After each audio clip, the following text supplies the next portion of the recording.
अध्याय 1 ठीक, क्लास 10वीं के सामाजिक विज्ञान की कुछ महत्वपूर्ण नोट्स को पढ़ने जा रहे हैं। ठीक है, तो चैप्टर का नाम मेरे पास है यूरोप में राष्ट्रवाद का उदय। चैप्टर का नाम है यूरोप में राष्ट्रवाद का उदय। इसके विषय में जितना भी मोस्ट इंपॉर्टेंट नोट्स हैं उनको हम लोग पूरे विस्तार से हम लोग पढ़ने वाले हैं। चलिए हम लोग शुरू करते हैं। तो पहला इस प्रकार है, चलिए शुरू करते हैं। तो पहला नोट्स में हमको बताया जा रहा है कि राष्ट्रवाद से आप क्या समझते हैं, राष्ट्रवाद किसको कहते हैं। तो राष्ट्रवाद क्या है कि किसी राष्ट्र में, किसी भी राष्ट्र के सदस्यों में एक साझा का पहचान को बढ़ावा देने वाली विचारधारा को राष्ट्रवाद कहा जाता है। राष्ट्रवाद की भावना को जड़ जमाने में राष्ट्रीय ध्वज, राष्ट्रीय प्रतीक, राष्ट्रगान आदि की महत्वपूर्ण भूमिका होती है। तो इसका कहने का मतलब है कि किसी भी राष्ट्र में एक साझा पहचान बढ़ावा देने के लिए, मतलब ये क्या है, एक हमारा एक राष्ट्र है, इसको साझा पहचान देने वाली विचारधारा को राष्ट्रवाद कहा जाता है। मतलब एक साझा पहचान बढ़ावा देने वाली विचारधारा को राष्ट्रवाद कहा जाता है। राष्ट्रवाद की भावना को जड़ जमाने के लिए क्या क्या, यदि मेरे पास क्या है राष्ट्र ध्वज, हम अपना राष्ट्र ध्वज को देखते हैं तो क्या हमको अपने आप देशभक्ति के क्या होता है, देशभक्ति वाला हमको भावना आता है। ठीक है, राष्ट्रगान सुनते हैं तो हमको देशभक्ति की गाना आता है। राष्ट्र प्रतीक, राष्ट्रगान आदि ये सब क्या है, राष्ट्रवाद की भावना को प्रेरित करता है। चलिए नेक्स्ट आगे पढ़ते हैं हम लोग। तो आगे हमको बताया जा रहा है, ठीक, तो आगे में है यूरोप में राष्ट्रवाद का उदय। यूरोप में राष्ट्रवाद का उदय। तो 19वीं सदी के मध्य के पहले यूरोपीय देश उस रूप में नहीं थे जिस रूप में उन्हें आज हम देखते हैं। यूरोप के विभिन्न क्षेत्रों पर विभिन्न प्रकार के वंशानुगत साम्राज्यों का राज हुआ करता था। ये सभी राजनीतिक शासक थे जिन्हें अपनी प्रजा पर पूरा नियंत्रण हुआ करता था। उस काल में तकनीकी में कई ऐसे बदलाव हुए जिनके कारण समाज में आए बदलाव ने राष्ट्रवाद की भावना को जन्म दिया। सन 1789 में शुरू होने वाली फ्रांस की क्रांति के साथ ही नए राष्ट्रों का निर्माण की प्रक्रिया भी शुरू हो गई थी, लेकिन इस नई विचारधारा को जड़ जमाने में लगभग 100 साल लग गए। इसकी परिणति के रूप में फ्रांस का एक प्रजातांत्रिक देश के रूप में गठन हुआ। यह सिलसिला यूरोप के अन्य भागों में चलने लगा और 20वीं सदी की शुरुआत में आते आते विश्व के कई भागों में आधुनिक प्रजातांत्रिक व्यवस्था की स्थापना हुई। ठीक है, आधुनिक प्रजातंत्र की व्यवस्था। यूरोप में राष्ट्रवाद का उदय कैसे हुआ, ठीक, मतलब कहने का मतलब पहले क्या था, राजतंत्र था। तो राजतंत्र को हटा करके यूरोप वासियों ने क्या किया, प्रजातंत्र को लेके आ गया। तो ये उदय किस प्रकार से हुआ यहाँ पे हमको बताया जा रहा है। तो यहाँ पे सबसे पहले आपको बताया जा रहा है कि यूरोप में जो सदी के मध्य में पहले यूरोप देश उस रूप में नहीं थे जिस रूप में हम लोग क्या करते थे, आज हम लोग जानते हैं। यूरोप के विभिन्न क्षेत्र, विभिन्न प्रकार के जो वंशानुगत राजा था, साम्राज्य था, उनका शासन चलता था पहले यूरोप में। ठीक है, फिर ये जो राजनीतिक, ठीक, उसके बाद ये जो सभी राजनीतिक शासक थे जिन्हें हम प्रजा पर पूरा नियंत्रण हुआ करता था, उस काल में तकनीकी में कोई ऐसे बदलाव हुए, कुछ ऐसा हुआ जिसके कारण समाज में बदलाव आए, राष्ट्रवाद की भावना लोगों में जाग गया। और सन 1789 में क्या होता है कि सन 1789 में शुरू होने वाली फ्रांस की क्रांति के साथ नए राष्ट्रों का निर्माण की प्रक्रिया शुरू हो गई। नए राष्ट्र मतलब कहने का मतलब है कि राजा वाला शासन को हटा करके नया वाला देश बनाया जाएगा जो प्रजा द्वारा शासन होगा, यही हमको बताया जा रहा है। लेकिन इस नई विचारधारा को जड़ लगने में लगभग 100 साल तो लग गए। इसकी परिणति के रूप में फ्रांस का एक प्रजातांत्रिक देश के रूप में गठन हुआ। यह सिलसिला यूरोप के अन्य भागों में चलने लगा और 20वीं सदी की शुरुआत में आते आते विश्व के कई भागों में अधिक प्रजातंत्र की व्यवस्था शुरू हो गई। चलिए नेक्स्ट पढ़ते हैं। तो फ्रांसीसी क्रांति के बारे में हम लोग पढ़ लेते हैं। 9th क्लास में थोड़ा बहुत था। तो फ्रांसीसी क्रांति क्या है, चलिए देखते हैं। तो फ्रांसीसी क्रांति क्या है, तो फ्रांसीसी क्रांति मेरा इस प्रकार की, राष्ट्रवाद की पहली अभिव्यक्ति हम लोग बोलते हैं फ्रांसीसी क्रांति को। राष्ट्रवाद की पहली अभिव्यक्ति हम लोग इसको क्यों बोलते हैं, क्योंकि फ्रांसीसी क्रांति के कारण ही फ्रांस की राजनीतिक और संविधान में कई बदलाव आए। ठीक है, जैसे ही फ्रांस की क्रांति के कारण ही क्या हो गया कि फ्रांस में जो राजनीतिक और संविधान में बदलाव आए। ये जो फ्रांस की क्रांति था सन 1789 में सत्ता के स्थानांतरण राजतंत्र से ऐसी संस्था को हुआ जिसका गठन नागरिकों द्वारा हुआ था। उसके बाद ऐसा माना जाने लगा कि फ्रांस के लोग ही लोग आगे से अपने देश का भविष्य को तय करेंगे। नेक्स्ट, राष्ट्र की भावना की रचना क्या है। राष्ट्र की भावना की रचना, क्रांतिकारियों ने लोगों में एक साझा पहचान की भावना स्थापित करने के लिए कई कदम उठाए। उनमें से कुछ निम्नलिखित थे। ठीक है, तो क्या कदम उठाया गया था, तो ये पहला कदम ये था कि एक पितृभूमि और उनके नागरिकों की भावना का प्रचार, जिससे एक ऐसे समाज की अवधारणा को बल मिले जिससे लोगों का संविधान में सम्मान अधिकार प्राप्त हो। क्या था, पितृभूमि और उसके नागरिकों की भावना पर प्रचार, जिसमें ऐसे समाज की अवधारणा को बल मिले जिसमें लोगों को संविधान से सम्मान प्राप्त हो। ठीक है, तो नेक्स्ट में है ये मेरे पास इस प्रकार है कि क्रांतिकारियों में लोगों के एक साझा पहचान की भावना, लोगों में क्या है, क्रांतिकारियों में लोगों की साझा पहचान की भावना क्या था, ये नियम बताया जा रहा है कि राजसी प्रतीक को हटाकर, राजा का जो प्रतीक था उसको हटा करके नए फ्रांसीसी झंडे का इस्तेमाल किया गया जो तिरंगा था। ठीक, फिर स्टेट्स जनरल को सक्रिय नागरिकों द्वारा चुना गया, सक्रिय नागरिकों द्वारा दिए स्टेट्स जनरल को, और उसका नाम बदलकर जनरल नेशनल असेंबली कर दिया गया था। ठीक है, चलिए नेक्स्ट मेरे पास इस प्रकार है कि राष्ट्र के नाम पर नए स्तुति गीत बनाए गए और शपथ लिए गए, शहीदों को नमन किया गया। ये राष्ट्रवाद की भावना है, ठीक है, राष्ट्रवाद की भावना। फिर एक केंद्रीय प्रशासनिक व्यवस्था बनाई गई जिसने सभी नागरिकों के लिए एक ऐसे नियम बनाए। फ्रांस के भूभाग में प्रचलित कस्टम ड्यूटी को समाप्त किया गया। फ्रांस के भूभाग में प्रचलित कस्टम ड्यूटी को समाप्त किया गया। भार और मापन की एक मानक पद्धति अपनाई गई। भार और मानक की मापन की एक मापन की मानक पद्धति अपनाई गई। क्षेत्रीय भाषा को नेपथ्य में धकेला गया और फ्रेंच भाषा को राष्ट्रीय की आम भाषा के रूप में बढ़ाया दिया गया। इस तरह से क्या हुआ कि इस तरह से यह हुआ कि राष्ट्रवाद की भावना जाग गई लोगों के बीच में। ठीक, तो नेक्स्ट लास्ट में मेरे पास इस प्रकार है कि क्रांतिकारियों ने यह घोषणा किया कि यूरोप के अन्य भागों से तानाशाही समाप्त करना और वहां राष्ट्र की स्थापना करना भी फ्रांस के लोगों का मिशन हो गया था। चलिए, यूरोप में अन्य भागों पर प्रभाव क्या हो गया। जैसे ही फ्रांस का क्रांति हुआ तो उसका क्या क्या प्रभाव यूरोप में, तो यहाँ पे उसके विषय में हम लोग चर्चा करने वाले हैं। तो यूरोप फ्रांस में होने वाली गतिविधियों से यूरोप के कई शहरों के लोग पूरी तरह से प्रभावित थे और जोश में आ चुके थे। इसके परिणाम स्वरूप शिक्षित मध्य वर्ग के लोगों और छात्रों द्वारा जैकोबिन क्लब बनाए जाने लगे। उनकी गतिविधियों ने फ्रांस की सेना द्वारा अतिक्रमण का रास्ता साफ कर दिया। 1790 के दशक में फ्रांस की सेना हॉलैंड, बेल्जियम, स्विट्जरलैंड, इटली के एक बड़े भूभाग में घुसपैठ कर ली थी। इस तरह से फ्रांस की सेना ने अन्य देश में राष्ट्रवाद का प्रचार करने का काम शुरू कर दिया गया। ठीक, नेपोलियन के बारे में कुछ यहाँ पे है तो इसको सुनना है, आप इसको 2 बार सुन लीजिए, समझ में आ जाएगा।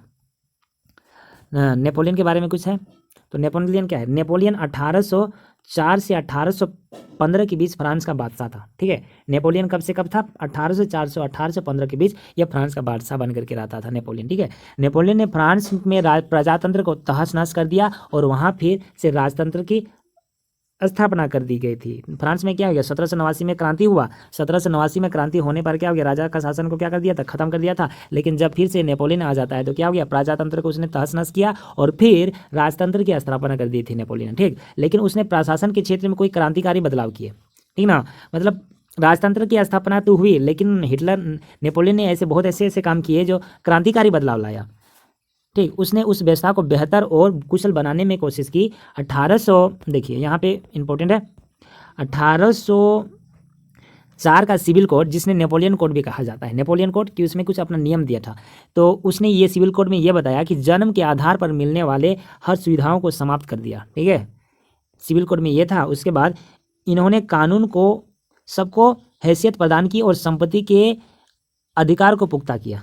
ठीक, इसने कानून को सबको समान हैसियत प्रदान की और संपत्ति के अधिकार को पुख्ता किया। मेन चीज़ है, उसको मैं अंडरलाइन करते जा रहा हूँ। ठीक, उसके बाद है जैसा कि उसने फ्रांस में किया था। ठीक, अपने नियंत्रण वाले इलाकों में उसने नए सुधार किए। ठीक, हाँ, क्या बोला, नेक्स्ट क्या है कि जैसा कि उसने फ्रांस में किया था, जो जिसका वहाँ पे अपना नियंत्रण हो गया था, जहाँ जहाँ नेपोलियन जीत चुका था, वहाँ वाले इलाके में कुछ नए सुधार किए। उसके बाद उसने डच रिपब्लिक, स्विट्जरलैंड, ठीक है, स्विट्जरलैंड के बाद इटली और जर्मनी में प्रशासनिक विभागों को सरल कर दिया गया। ठीक है, और उसने सामंती व्यवस्था को समाप्त किया और किसानों को दास्ता और जागीर की अदा करने वाले शुल्कों से मुक्त कर दिया गया। शहरों से प्रचलित शिल्प मंडलियों द्वारा लगाई गई सीमांताओं को भी उसने खत्म कर दिया गया और यातायात और संचार के साधनों में सुधार किए नेपोलियन ने। तो देखिए, नेपोलियन आया तो उसमें जनता का प्रतिक्रिया क्या था। इस नई आज़ादी का किसानों, कारीगरों, कामगारों ने जमकर स्वागत किया, क्योंकि ये राजा के अधीन में थे, वो लोग निरंकुश राजा था। ठीक है, लेकिन हिटलर ने उनको थोड़ा सा आज़ादी तो दे दिया था। उन्हें समझ आ गया था कि एक ऐसा कानून और मानक पद्धति और एक साझा मुद्रा से देश के विभिन्न क्षेत्रों में समान मुद्रा का आदान प्रदान बड़ी सहूलियत मिलने वाली थी। ठीक है, चलिए, लेकिन जिन इलाकों पर फ्रांस ने कब्जा जमाया था वहाँ के लोगों की फ्रांसीसी शासन के बारे में मिली जुली प्रतिक्रिया थी। शुरू में तो फ्रांस की सेना को आज़ादी के दूत के रूप में देखा गया, लेकिन जल्दी ही लोगों के समक्ष में आ गया कि इस नई शासन व्यवस्था से राजनीतिक स्वतंत्रता नहीं की जा सकती थी।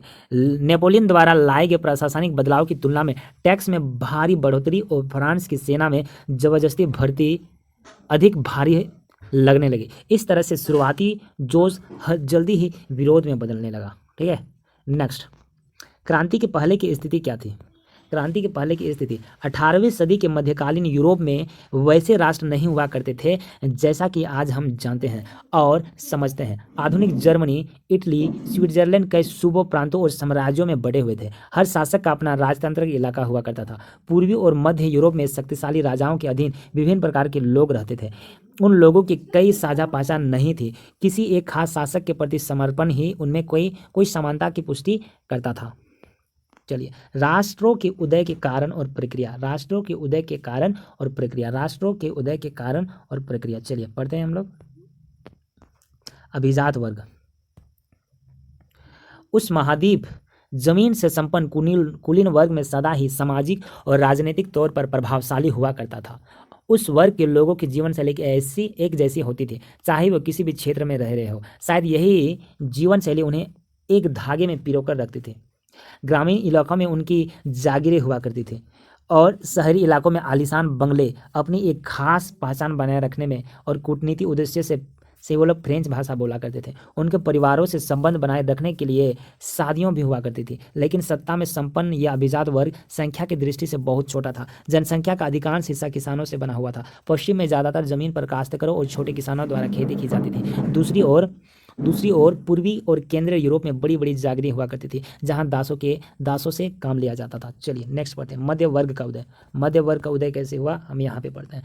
पश्चिमी यूरोप और केंद्रीय यूरोप के कुछ भागों में उद्योग धंधे बढ़ने लगे। इससे शहरों का विकास होने लगा, जहाँ एक नए व्यावसायिक वर्ग का उदय हुआ। बाजार के लिए उत्पादन की मंशा के कारण इस वर्ग का जन्म हुआ था। इससे समाज में नए समूह और वर्गों का जन्म होने लगा। इस नए सामाजिक वर्ग के एक वर्ग कामगारों का हुआ करता था और दूसरा मध्यम वर्ग था। उद्योगपति, व्यवसायी, व्यापारी उस मध्यम वर्ग का मुख्य हिस्सा थे। इस वर्ग में राष्ट्रीय एकता की भावना को एक रूप से प्रदान किया गया था। चलिए नेक्स्ट पढ़ते हैं। तो उदार राष्ट्रवाद की भावना। तो 19वीं सदी की शुरुआत के दौर के यूरोप में राष्ट्रवाद की भावना का उदारवाद की भावना से गहरा तालमेल था। नए मध्यम वर्ग के लिए उदारवाद के मूल व्यक्ति की स्वतंत्रता और समान अधिकार की भावनाएं थी। राजनीतिक दृष्टिकोण से देखा जाए तो उदारवाद की भावना से ही आम सहमति से शासन के सिद्धांत को बल मिला होगा। उदारवाद के कारण ही तानाशाही और वंशानुगत विशेषाधिकारों की समाप्ति हुई, जिसमें इससे एक संविधान की आवश्यकता महसूस होने लगी। साथ में प्रतिनिधित्व पर आधारित सरकार भी 19वीं सदी के उदारवादियों ने संपत्ति की अक्षुण्णता की बात को भी पक्के तौर पर रखना शुरू किया। मताधिकार। तो फ्रांस में अभी हर नागरिक को मताधिकार नहीं मिला था। क्रांति के पिछले दौर में केवल ऐसे पुरुष को ही मताधिकार मिले थे जिनके पास संपत्ति थी। जैकोबिन क्लब के दौर में कुछ थोड़े समय के लिए हर वयस्क पुरुष को मताधिकार दिए गए थे, लेकिन नेपोलियन कोड ने फिर से पुरानी व्यवस्था का बहाल कर दी थी, जिसमें सीमित लोगों के पास ही मताधिकार हुआ करता था। नेपोलियन के शासनकाल में महिलाओं को और नाबालिगों जैसे दर्जा दिया गया था। उसके कारण वे अपने पिता या पति के नियंत्रण में होती थी। पूरी 19वीं सदी और 20वीं सदी की शुरुआत तक महिलाओं और संपत्तिहीन पुरुषों को मताधिकार के संघर्ष का जारी करना पड़ रहा था। आर्थिक क्षेत्र में उदारीकरण। नेपोलियन कोड की एक खास बात यह थी कि आर्थिक उदारीकरण मध्यम वर्ग, जिसका अभी जन्म हुआ था, भी आर्थिक उदारीकरण के पक्ष में था। इसने समझने के लिए 19वीं सदी के पहले आधे हिस्से वाले ऐसे क्षेत्र का उदाहरण लेते हैं जहां जर्मन बोलने वाले लोग रहते थे। इस क्षेत्र में 29 प्रांत थे जो कई छोटी इकाइयों में बटे हुए थे। हर इकाई की अपनी अलग मुद्रा होती थी और मापन की अपनी अलग प्रणाली। यदि कोई व्यापारी हेम्बर्ग से न्यूरेमबर्ग जाता था तो उसे 11 चुंगी नाकाओं से गुजारना होता था और नाके पर लगभग 5% चुंगी देनी होती थी। चुंगी का भुगतान भार और माप के अनुसार दिया जाता था। विभिन्न स्थानों के भार अत्यधिक अंतर होने के कारण इसमें बड़ी उलझनें होती थी। दूसरे शब्दों में कहा जा सकता है कि व्यवसाय के लिए बिल्कुल प्रतिकूल माहौल था, जिससे आर्थिक गतिविधियों में विघ्न उत्पन्न होने लगे थे। व्यावसायिक वर्ग की मांग थी एक एकल आर्थिक क्षेत्र के बहाल की जाए ताकि समान लोगों और पूंजी के आदान प्रदान में कोई बाधा न उत्पन्न हो। 1834 में प्रशिया की पहल करने पर जॉर्लिन के कस्टम यूनियन का गठन हुआ, जिसमें बाद में अधिकांश जर्मन राज्य भी शामिल हो गए थे। चुंगी की सीमाएं समाप्त की गई और मुद्राओं के प्रकार को 30 से घटाकर 2 कर दिया गया। इस बीच रेलवे के जाल का विकास के कारण आवागमन की सुविधा और बढ़ावा मिल गया। इससे एक तरह के आर्थिक राष्ट्रवाद का विकास हुआ, जिसने उस समय जड़ ले रहे राष्ट्रवाद की भावना को बल प्रदान किया। 1815 के बाद एक नए रूढ़िवाद का जन्म। सन 1815 में ब्रिटेन, रूस, प्रशिया और ऑस्ट्रेलिया की सम्मिलित ताकतों ने नेपोलियन को पराजित कर दिया। नेपोलियन के पराजय के बाद यूरोप की सरकारें रूढ़िवाद को अपनाना चाहती थी। रूढ़िवादियों का मानना था कि समाज और देश के परंपरागत संस्थाओं का संरक्षण जरूरी था। उनका मानना था कि राजतंत्र, चर्च, सामाजिक ढांचा, संपत्ति और परिवार के पुराने ढांचे को बचाकर रखा जाए। लेकिन उनमें से ज़्यादातर लोग ये भी चाहते थे कि प्रशासन के क्षेत्र में नेपोलियन द्वारा लाए गए आधुनिक व्यवस्था में कायम रखा जाए। उनका मानना था कि उस प्रकार के आधुनिकरण को परंपरागत संस्थाओं और बल मिलेगा। उन्हें लगता था कि एक आधुनिक सेना, एक कुशल प्रशासन, एक गतिशील अर्थव्यवस्था और सामंतवाद और दासता की समाप्ति से यूरोप के राजतंत्र को और मजबूती मिलेगी। वियना संधि। सन 1815 में ब्रिटेन, रूस, प्रशिया और ऑस्ट्रेलिया ने यूरोप में नई रूपरेखा तय करने के लिए वियना में एक मीटिंग की। इस कांग्रेस की मेहमान नवाजी का भार ऑस्ट्रेलिया के चांसलर ड्यून मैटरनिक पर था। इस मीटिंग में वियना की संधि का खाका तैयार किया गया। इस संधि का मुख्य लक्ष्य था नेपोलियन के काल में यूरोप में आए हुए अधिकांश बदलाव को बदल देना। इस संधि के अनुसार कई कदम उठाए गए, जिनमें से कुछ निम्नलिखित हैं।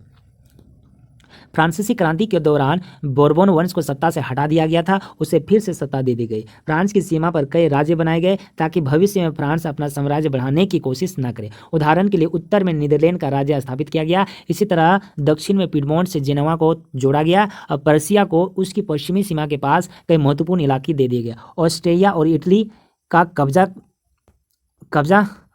दिया। नेपोलियन ने 39 राज्य का एक जर्मन संगठन बनाया था, उसमें कोई बदलाव नहीं किया गया। पूर्व में रूस को पोलैंड के कुछ भाग दिए गए, जबकि पर्सिया को सैक्सोनी का एक भाग। 1815 में जो रूढ़िवाद शासन व्यवस्थाएं आई, वे सब तानाशाही प्रवृत्ति की थी। वे किसी प्रकार की आलोचना या विरोधी को बर्दाश्त नहीं करते थे। उनमें से अधिकांश ने अखबारों, किताबों, नाटकों और गानों से व्यक्त होने वाली विषय वस्तु पर खड़ा सेंसर कानून लगा दिया। क्रांतिकारी 1815 की घटनाओं के बाद सजा के डर से कई उदार राष्ट्रवादी जमींदोज हो गए। ठीक है, जमींदोज मतलब वो छुप गए। जिउसेपी मैथेस्नी एक इटालियन क्रांतिकारी था। उनका जन्म 1807 में हुआ था। वो कार्बोनारी के सीक्रेट सोसाइटी का एक सदस्य बन गया था। ठीक है, सदस्य बन गया था। जब वह महज 24 साल का था, तभी लिगोरिया में क्रांति फैलाने की कोशिश की। उसने 1831 में देश से निकाल दे दिया गया था। उसके बाद उसने 2 अन्य सीक्रेट सोसाइटी की गठन किया। इसमें से पहला था मार्सिये में किया था यंग इटली, और फिर बर्ने में यंग यूरोप का संगठन किया था। मैथनी का मानना था कि भगवान ने राष्ट्र को मानवता की नैसर्गिक इकाई का बनाया गया है, इसलिए इटली को छोटे छोटे राज्यों के बेमेल संगठन से बदलकर एक लोकतंत्र बनाने की जरूरत थी। मैथनी के अनुसरण करते हुए लोगों ने जर्मनी, फ्रांस, स्विट्जरलैंड और पोलैंड में ऐसे कई सीक्रेट सोसाइटी बनाई। रूढ़िवाद को मैथनी ने डर लगता था। रूढ़िवादियों को मैथनी से डर लगता था। इस बीच जब रूढ़िवादी ताकतें अपनी शक्ति को और मजबूत करने में जुटी थी, उदारवादी और राष्ट्रवादी लोग क्रांति की भावना को अधिक से अधिक फैलाने की कोशिश कर रहे थे। इन लोगों में ज़्यादातर मध्यम वर्ग के अभिजात लोग थे, जैसे कि प्रोफेसर, स्कूल के टीचर, क्लर्क और व्यवसायी। फ्रांस में पहला उथल पुथल 1830 की जुलाई में हुआ। उदारवादी क्रांतिकारियों ने बुर्बोन के राजाओं को उखाड़ फेंका। उसके बाद एक संवैधानिक राजतंत्र की स्थापना हुई, जिसका मुखिया लुई फिलिप को बनाया गया। जुलाई की उस क्रांति के बाद ब्रसेल्स से भी आक्रोश बढ़ने लगा, जिसके फलस्वरूप नीदरलैंड में यूनाइटेड किंगडम को बेल्जियम अलग हो गया। ग्रीस की आज़ादी की लड़ाई ने पूरे यूरोप में पढ़े लिखे वर्ग में राष्ट्रवाद की भावना और मजबूत कर दिया गया। ग्रीस की आज़ादी का संघर्ष 1821 में शुरू हुआ था। ग्रीस के राष्ट्रवादियों को ग्रीस के ऐसे लोगों से भारी समर्थन मिला जिन्हें देश से निकाल दे दिया गया था। इसके अलावा उन्हें पश्चिम यूरोप के अधिकांश लोगों से भी समर्थन मिला जो प्राचीन ग्रीक संस्कृति का सम्मान करते थे। मुस्लिम साम्राज्य के विरोध करने वाले इस संघर्ष का समर्थन बढ़ाने के लिए कवियों और कलाकारों ने भी जन भावना का इसके पक्ष में लाने की भरपूर कोशिश की। यहाँ पर यह बताना जरूरी है कि ग्रीस उस समय ऑटोमन साम्राज्य का एक हिस्सा हुआ करता था। आखिरकार 1832 में कॉन्स्टेंटिनोपल की ट्रीटी के अनुसार ग्रीस के एक स्वतंत्र देश की मान्यता दी गई। राष्ट्रवाद भावना और रोमांचक परिकल्पना।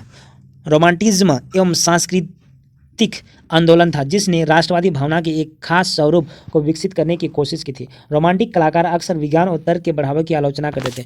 उनका फोकस भावुकता, सहज ज्ञान और रहस्य पर ज़्यादा होता था। उन्होंने एक साझा विरासत, एक साझा सांस्कृतिक इतिहास को राष्ट्र के आधार के रूप में बनाने की कोशिश की।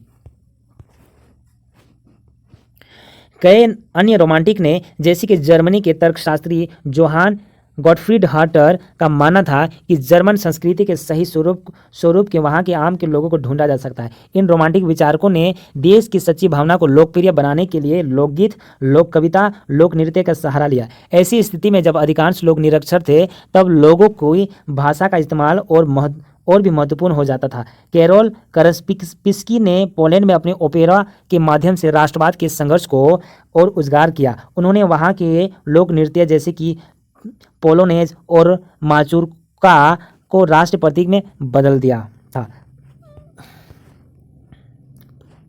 राष्ट्रवादी भावना को बढ़ावा देने में भाषा ने भी अहम भूमिका निभाई थी। रूस द्वारा सत्ता हड़पने के बाद पोलैंड के स्कूलों में पोलिश को भाषा को हटा दिया गया और हर जगह रूसी भाषा को थोपा जाने लगा। रूसी शासन के खिलाफ 1831 में एक हथियारबंद विद्रोह भी शुरू हुआ, लेकिन उस आंदोलन को कुचल दिया गया। लेकिन इसके बाद पादरी वर्ग के सदस्यों ने पोलिश भाषा का इस्तेमाल राष्ट्र विरोध के शस्त्र के रूप में करना शुरू किया।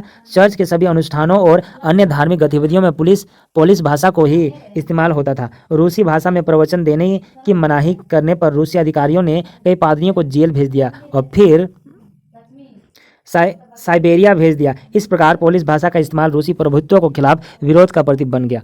भुखमरी, कठिनाइयों और लोगों का विरोध। 1830 का दशक यूरोप के लिए आर्थिक तंगी का दशक था। 19वीं सदी के शुरू के आधे वर्षों में जनसंख्या में तेजी से बढ़ोतरी हुई थी। बेरोजगार की संख्या में कई गुना इजाफा हुआ था। ग्रामीण क्षेत्रों में शहरी क्षेत्रों की तरफ बड़ी संख्या में पलायन हुआ था। अप्रवासी लोग शहरों में ऐसी झुग्गी झोपड़ियों में रहते थे जहां पर बहुत भीड़ भाड़ होती थी। उस काल में यूरोप के अन्य भागों की तुलना में इंग्लैंड में औद्योगिकरण ज़्यादा तेजी से हुआ था। इसलिए इंग्लैंड की मिलों में बनने वाले सस्ते सामानों से यूरोप के अन्य देशों में छोटे उत्पादकों द्वारा बनाए जाने वाले सामान की कड़ी प्रतिस्पर्धा मिल रही थी। यूरोप के कुछ क्षेत्रों में अभी भी अभिजात वर्ग का नियंत्रण था और इसके कारण किसानों पर सामंतों के लगान का भारी बोझ था। एक साल के फसल के नुकसान और खाद्यान्नों में बढ़ती हुई कीमतों के कारण कई गांवों और शहरों में भूखमरी की स्थिति उत्पन्न हो गई थी। 1848 का साल ऐसा ही बुरा साल था। भोजन की कमी और बढ़ती बेरोजगारी के कारण पेरिस में लोग सड़कों पर उतर आए थे। विद्रोह इतना जबरदस्त था कि लुई फिलिप को वहां से पलायन करना पड़ा। एक नेशनल असेंबली में प्रजातंत्र की घोषणा कर दी गई। 21 साल के ऊपर की उम्र के सभी वयस्क पुरुषों को मताधिकार दे दिया जाएगा। लोगों को काम के अधिकार की घोषणा भी की गई। रोजगार मुहैया कराने के लिए राष्ट्रीय कार्यशाला बनाए गए। उदारवादियों की क्रांति। जब गरीबों का विद्रोह 1848 में हो रहा था, तभी एक अन्य क्रांति भी शुरू हो चुकी थी, जिसका नेतृत्व पढ़ा लिखा मध्यम वर्ग कर रहा था। यूरोप के कुछ भागों में स्वाधीन राष्ट्र जैसी भावना चीज नहीं थी, जैसे कि जर्मनी, इटली, पोलैंड और ऑस्ट्रो हंगेरियन साम्राज्य में। इन क्षेत्रों में मध्यम वर्ग के स्त्री और पुरुष ने राष्ट्रीय एकीकरण और संविधान की मांग शुरू कर दी। उनकी मांग थी कि संसदीय प्रणाली पर आधारित राष्ट्रों का निर्माण हो। वे संविधान, प्रेस की आज़ादी और गुटबंदी पर आज़ादी चाहते थे। फ्रैंकफर्ट पार्लियामेंट ये एनसीईआरटी की से लिया गया। जितना भी नोट्स है ना एनसीईआरटी के, यूरोप में राष्ट्रवाद में जितना भी नोट्स है इसको आप सुन लीजिए। जर्मनी में एक ऐसे राजनीतिक गठबंधन थे जिनके सदस्य मध्यम वर्गीय पेशेवर व्यापारी और धनी कलाकार हुआ करते थे। फ्रैंकफर्ट शहर में एकत्रित हुए एक सफल जर्मन असेंबली के लिए वोट करने का फैसला किया। 18 मई 1848 को 1831 चुने हुए प्रतिनिधियों ने जश्न मनाते हुए एक जुलूस निकाला और फ्रैंकफर्ट के पार्लियामेंट पर चल पड़े, जिसका आयोजन सेंट पॉल के चर्च में किया गया था। उन्होंने एक जर्मन राष्ट्र का संविधान तैयार किया। उस राष्ट्र की कमान कई राज परिवार का आदमी करता, जो पार्लियामेंट को जवाब देने के लिए उत्तरदायी होता। इन शर्तों पर पर्सिया के राजा फ्रेडरिक विलियम चतुर्थ को वहां का शासन सौंपने की पेशकश की गई, लेकिन उसने इस अनुरोध को ठुकरा दिया और उस चुनी हुई संसद पर विरोध करने के लिए अन्य राजाओं के साथ मिल गया। अभिजात वर्ग, सेना और पार्लियामेंट का विरोध बढ़ता ही गया। इस बीच पार्लियामेंट का सामाजिक आधार कमजोर पड़ने लगा, क्योंकि उसमें मध्यम वर्ग का दबदबा था। मध्यम वर्ग मजदूरों और कारीगरों की मांग का विरोध करता था और इसलिए उनके समर्थन में हाथ धोना पड़ा। आखिरकार सेना बुलाई गई और इस तरह से असेंबली का समाप्त कर दिया गया। उदारवादी आंदोलन में महिलाओं ने भारी संख्या में हिस्सा लिया। इसके बावजूद असेंबली के चुनाव में उन्हें मताधिकार से महरूम किया गया। जब सेंट पॉल के चर्च में फ्रैंकफर्ट की पार्लियामेंट बुलाई गई तो महिलाओं को केवल दर्शक दीर्घों में बैठने की अनुमति मिली। हालांकि रूढ़िवाद ताकतों द्वारा उदारवादी आंदोलन को कुचल दिया गया, लेकिन पुरानी व्यवस्थाओं को दोबारा बहाल नहीं किया जा सका। 1848 के कई दशकों के बाद राजा को यहाँ एहसास होने लगा कि आंदोलन और दमन उस कुचक्र को समाप्त करने का अगर कोई तरीका था तो वह है राष्ट्रवादी आंदोलनकारियों की मांगों का मान लेना। इसलिए मध्य और पूर्वी यूरोप के राजाओं ने उन बदलावों को अपनाना शुरू कर दिया गया जो पश्चिमी यूरोप में 1815 से ही हो चुके थे। हैब्सबर्ग्स के उपनिवेशियों और रूस में दास प्रथा और बंधुआ मजदूरी को समाप्त किया गया। 1867 में हैब्सबर्ग के शासकों ने हंगरी को अधिक समवायता प्रदान की। जर्मनी क्या सेना किसी राष्ट्र का निर्माण कर सकती है? 1848 के बाद यूरोप का राष्ट्रवाद प्रजातंत्र की क्रांति से दूर हो चुका था। राष्ट्रवादी ताकतें राष्ट्रवाद की भावना को इसलिए हवा देने लगे थे ताकि शासक की शक्ति बढ़ाई जा सके और यूरोप में राजनीतिक 1818 के बाद यूरोप में राष्ट्रवाद प्रजातंत्र और क्रांति से दूर हो चुका था। रूढ़िवादी ताकतें राष्ट्रवाद की भावना को इसलिए हवा देने लगे थे ताकि शासक की शक्ति बढ़ाई जा सके और यूरोप में राजनीतिक प्रभुत्व हासिल की जा सके। पहले आपने देखा कि किस तरह से राजा और सेना की मिलीजुली ताकतों ने जर्मनी में मध्यम वर्ग के आंदोलन को कुचल दिया था। प्रशिया के बड़े भूस्वामी भी उन दमनकारी नीतियों का समर्थन करते थे। उसके बाद प्रशिया ने राष्ट्रीय एकीकरण के आंदोलन की कमान को संभाल ली थी। ओटोमन बिस्मार्क ये प्रशिया के मुख्य मंत्री थे जिनमें जर्मनी के एकीकरण की बुनियादी रखी थी। इस काम में बिस्मार्क ने प्रशिया की सेना और प्रशासन तंत्र का सहारा लिया था। 7 सालों में 3 युद्ध हुए, ऑस्ट्रेलिया, डेनमार्क और फ्रांस के खिलाफ।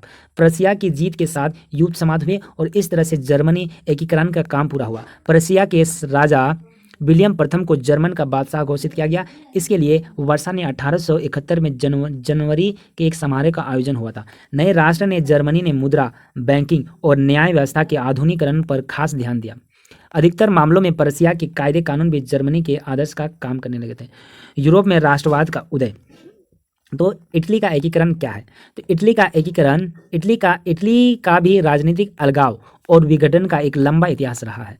इटली में एक तरफ से बहुराष्ट्रीय हैब्सबर्ग साम्राज्य का शासन था तो दूसरी ओर कुछ हिस्सों में कई छोटे छोटे राज्य थे। 19वीं सदी के मध्य में इटली 7 प्रांतों में बटा हुआ था। उनमें से एक था सर्डोनिया पिडमोंट पर किसी इटालियन राजपरिवार का शासन था। दूसरी भाग ऑस्ट्रेलिया के हैब्सबर्ग साम्राज्य का नियंत्रण था। मध्य भाग में पोप के शासन में और दक्षिणी भाग में स्पेन के बुर्बोन राजाओं का नियंत्रण में था। इटालियन भाषा का एक स्वरूप अभी तक नहीं बन पाया और इस भाषा के कई क्षेत्रीय और स्थानीय प्रारूप थे। 1830 के दशक में जियोसेप्पे मैत्तेरानी ने एक समग्र इटालियन गणराज्य की स्थापना के लिए एक योजना बनाई, लेकिन 1831 और 1848 की विद्रोह की विफलता के बाद इसकी जिम्मेदारियां सर्डोनिया पिडमोंट और इसके शासक विक्टर एमैनुएल द्वितीय पर आ गई थी। उस क्षेत्र के शासक वर्ग को लगने लगा था कि इटली के एकीकरण के आर्थिक विकास तेजी से होगा। इटली के विभिन्न क्षेत्रों को एक करने के लिए आंदोलन की अगुवाई मुख्यमंत्री केवर ने की थी। वह ना तो कोई क्रांतिकारी था और ना ही प्रजातांत्रिक व्यक्ति था।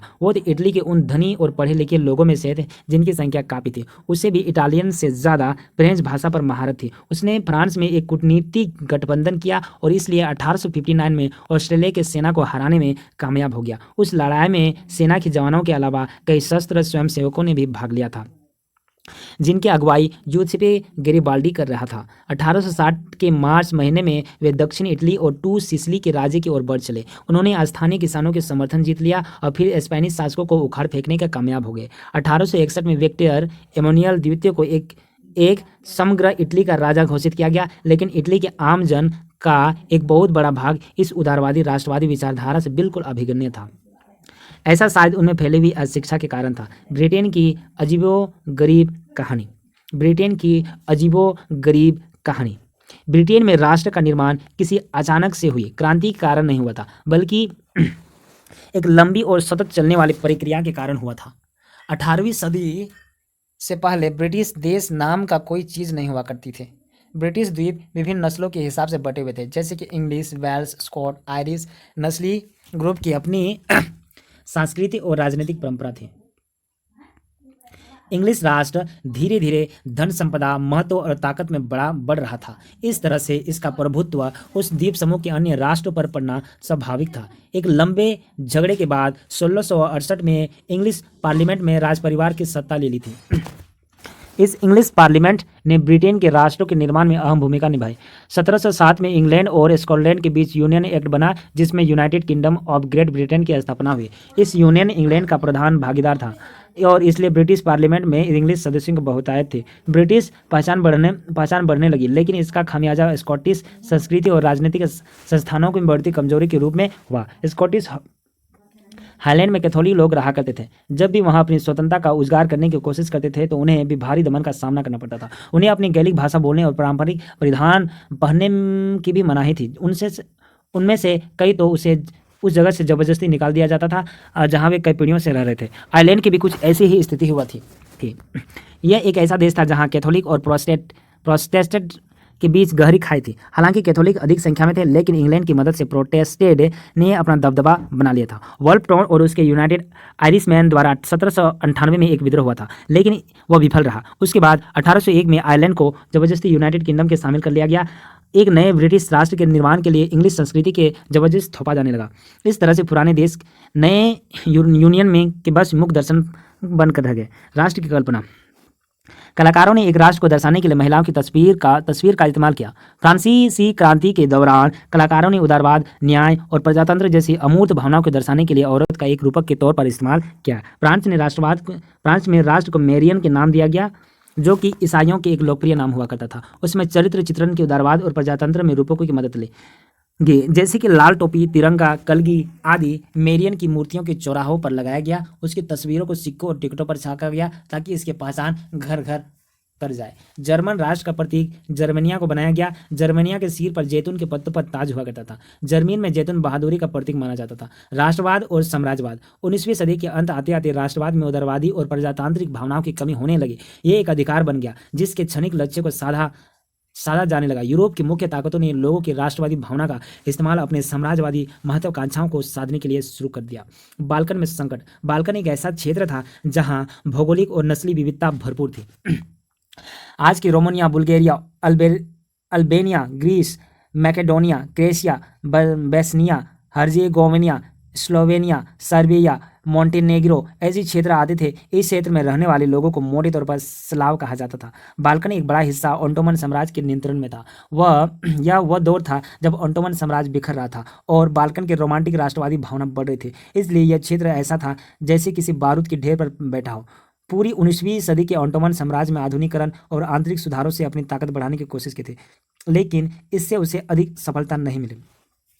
इसके नियंत्रण में आने वाले यूरोपीय देश एक करके इससे अलग होते गए और अपनी आज़ादी को घोषित करते गए। बाल्कन देशों में अपने इतिहास और राष्ट्रीय पहचान का हवाला देते हुए अलग अलग होने की घोषणा की, लेकिन जब ये देश अपनी पहचान बनाने और आज़ादी पाने के संघर्ष कर रहे थे तब यह क्षेत्र कई गंभीर झगड़ों का अखाड़ा बन चुका था। इस प्रक्रिया में बाल्कन के क्षेत्र में ताकत हथियाने के लिए जबरदस्त लड़ाई जारी की गई थी। उसी दौरान विभिन्न यूरोपियन ताकतों के बीच उपनिवेशों और व्यापार को लेकर कशमकश चल रहे थे और झगड़ा नौसेना और सेना की ताकत बनाने के लिए भी जारी था। रूस, जर्मनी, इंग्लैंड, ऑस्ट्रो हंगरी और शक्ति का लक्ष्य था किस तरह से बाल्कन पर नियंत्रण पाया जाए और फिर अन्य क्षेत्रों पर। इसके कारण कई लड़ाइयाँ हुई जिसके परिणति प्रथम विश्व युद्ध के रूप में हुई। इस बीच 19वीं सदी में यूरोपियन शक्तियों के उपनिवेश बन गए देश अब उपनिवेशी ताकतों का विरोध शुरू कर चुके थे। अलग अलग उपनिवेशों के लोगों ने राष्ट्रवाद की अपनी नई परिभाषा बनाई। इस तरह से राष्ट्र का आइडिया एक विश्वव्यापी आइडिया बन गया था। राष्ट्रवाद और साम्राज्यवाद। आदर्शवादी राष्ट्रवाद एक दूसरे के अनुसार लड़ने के लिए तैयार रहते थे। 1857 के बाद यूरोप के बाल्कन क्षेत्र में तनाव आपसी भौगोलिक और जाति विभिन्नता का स्लाव का नाम दिया गया। ओटोमन साम्राज्य के नियंत्रण में राष्ट्रवाद के विचारों को फैसले से ओटोमन साम्राज्य के विघटन का विस्फोट। दूसरा है विभिन्न स्लाव राष्ट्रीय समूहों की पहचान, आपसी टकराव। तीसरा है इसी समय यूरोपीय शक्ति बीच व्यापार और उपनिवेशों के लिए प्रतिस्पर्धा और प्रथम विश्व युद्ध। राष्ट्रवादी देशों में साम्राज्य विरोधी आंदोलन के विकसित हुए। समाजों और राज्यों में गठित किया जाने लगा। 1800 के बाद रूढ़िवाद। 1815 के बाद एक नया रूढ़िवाद। 1815 में नेपोलियन की हार के बाद यूरोपीय सरकार रूढ़िवादों की भावना, राज्य और समाज के स्थापित पारंपरिक संस्थाओं के राजतंत्र, चर्च, सामाजिक उच्च नीच, संपत्ति और परिवार को बनाए रखना। दूसरा है 1815 में ब्रिटेन, रूस, प्रसा और ऑस्ट्रेलिया यूरोपीय शक्तियों ने नेपोलियन को हराया और 1815 के वियना की संधि बुर्बो वंश को सत्ता ने बहाल किया। 1815 में स्थापित रूढ़िवाद शासन व्यवस्थाएं के निरंकुशवाद को खत्म किया गया। ज़्यादातर सरकारों ने सेंसरशिप के नियम बनाए, फ्रांसीसी क्रांति से जुड़े सिद्धांत को अपनाया। चलिए आज का नोट्स यहीं पे खत्म हो गया। चलिए धन्यवाद।